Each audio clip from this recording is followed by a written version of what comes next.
আচ্ছা দেখো, বোর্ডে যে অঙ্কটা আমি লিখছি এটা তোমাদের বইয়ের 45 পৃষ্ঠায় আছে। সবাই 45 পৃষ্ঠা বের করো। বের করছো? আচ্ছা দেখো, দিলীপ বাজার থেকে 45 টাকার মাছ ও 38 টাকার সবজি কিনলো। সে মোট কত টাকা খরচ? এখানে বলছে দিলীপ বাজার থেকে কি কি কিনছে? আর শুধু মাছ আর সবজি কিনছে। তাহলে বলছে 45 টাকার মাছ এবং 38 টাকার সবজি, কিন্তু বলছে সে মোট কত খরচ করছে। এই যে মোট খরচ করতে বলছে, এটা কি করতে হবে? যোগ করতে হবে। কোনটা কোনটা যোগ করব? 45 আর 38 নাকি? আচ্ছা, যদি মাছ কিনছে কত টাকার আর সবজি কিনছে কত টাকার, তাহলে মাছ আর সবজিটা আমরা এক করে ফেলি। এক করব? সবাই খাতাগুলো আমি লিখি, তোমরা দেখো আগে। হ্যাঁ, তাহলে কি মাছ কিনলো কত টাকার বলো? দিলীপ, বোঝা যায়, মাছ কিনলো কত? 45 টাকা নাকি? 45 টাকা। তারপর দিলীপ সবজি কিনছে, আস্তে সবজি কিনলো কত টাকা? 38 টাকা। সুতরাং কি বলছে, সে মোট কত টাকা খরচ করলো নাকি? সুতরাং সে মোট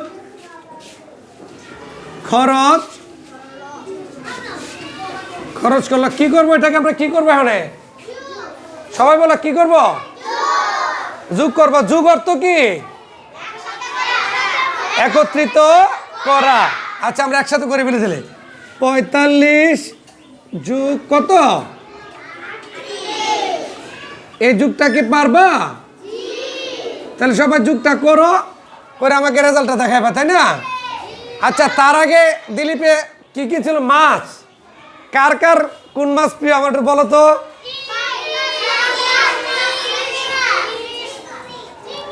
আচ্ছা বলো তো, পাঙ্গাস মাছ কার প্রিয়? ওরে বাবা, সবারই। আচ্ছা, চিংড়ি মাছ কার প্রিয়? ইলিশ মাছ কার প্রিয়? তোমাদের সব মাছ প্রিয়। ইলিশ মাছে কি কাঁটা থাকে নাকি থাকে না? আচ্ছা আচ্ছা আচ্ছা, ঠিক আছে। আমি দেখি কে করছো অঙ্কটা। কেউ কি করছো?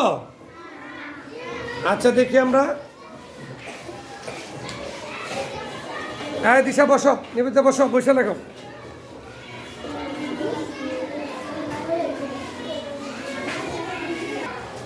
আচ্ছা, তাহলে যুগটা যদি আমরা এখন করি, দেখো 8 আর 5 যোগ করলে কত হবে? সবাই বলি, 8 আর 5 যোগ করলে 13। কি 3 হবে না 13 হবে? হাতের কত আছে? 4 আর 3 যোগ করলে কত? 7 আর 1 যোগ করলে তাহলে কত? 83 টাকা নাকি? উত্তর উত্তর কি লিখবো? সবাই বলো কি লিখবো? বাজার কোনদিন করছো তোমরা? সবজি বাজার বা মাছ বাজার করছো? ওরে বাবারে। আচ্ছা যাক, সবাই তুলো অঙ্কটা, তাড়াতাড়ি খাতায় তুলো।